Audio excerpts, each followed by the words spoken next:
Hello বন্ধুরা, এই যে দেখেন আজকে কিন্তু আবারও চলে আসলাম সুন্দর একটা রান্না করার ব্লগ নিয়ে। এই যে দেখেন এখন আমি রান্না করব, গরু গোশত রান্না করব। এই যে দেখেন গরু গোশত নিয়ে আসলাম। আজকে তো আপনারা সবাই জানেন ফাতিয়া, লুডির ফাতিয়া, সেজন্য আজকে গরু গোশত নিয়ে আসলাম। দেখেন গরু গোশত রান্না করবো এখন।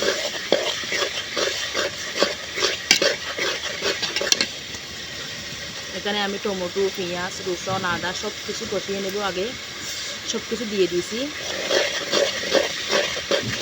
এখন দেবো গরু গোশত। দেখেন একদম সাদা গরু গোশত নিয়ে আসলাম। দেখেন মাটির চুলায় রান্না করা কিন্তু আলাদা মজা, সেজন্য আমি মাটির চুলায় রান্না করতে চলে আসলাম। আপনি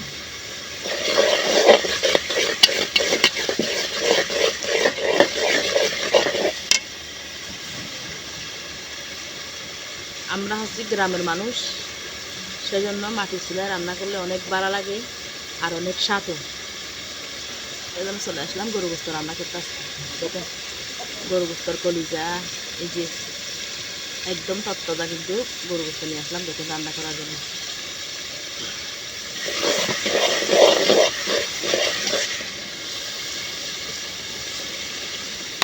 হলুদ মশলা দিয়ে দিলাম।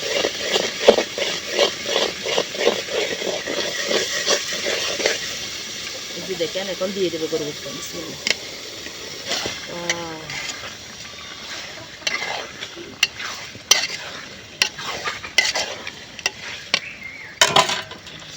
আজকে সন্ধ্যাবেলা কিন্তু গরু গোশত রেসিপি হবে। লুডি দিয়ে বানাবো, গরু গোশত দিয়ে খাবো।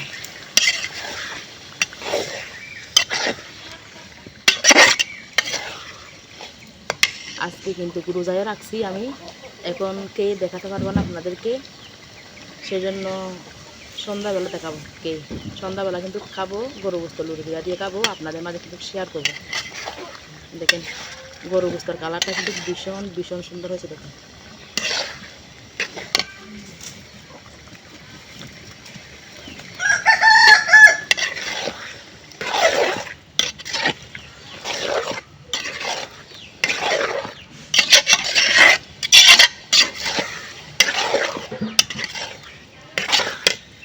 গরু গোশত তো তরকারি একদম দেব না, কয়েকটা আলুগুলা নিয়েছি। দেখেন কয়েকটা পরিমাণ আলুগুলা নিয়েছি, একটা টমেটো নিয়েছি, তরকারি সেটাই পারফেক্ট হবে।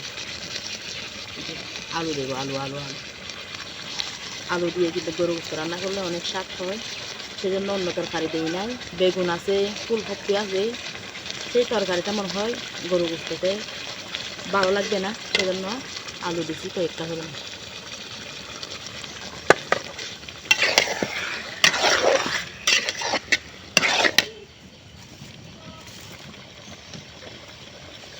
গরু গোশত ভালোভাবে সুন্দরভাবে কষিয়ে নেব। গরু গোশত যদি না কষায় খেতে কিন্তু একদম ভালো লাগে না। ভালো করে কষিয়ে নিতে হয় গরু গোশত। 1 ঘন্টা পরিমাণ, 1 ঘন্টা মতো আমি কিন্তু গরু গোশতটা কষিয়ে নেব।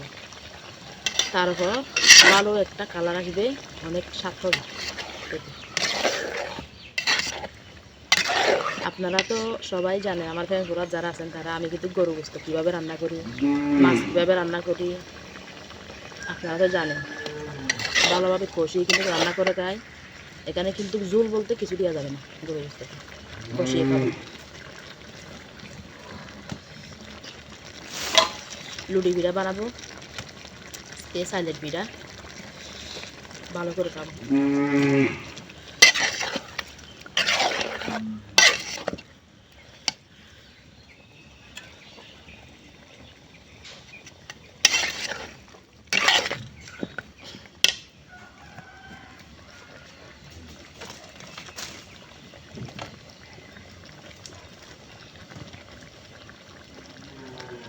মাটির চুলায় রান্না করতে কিন্তু আমার অনেক ভালো লাগে, কিন্তু বাড়িতে গ্যাস আছে, প্রেশার কুকার আছে, সব কিছু আছে, কিন্তু তারপরেও ওখানে রান্না করতে আমার একদম ভালো লাগে না।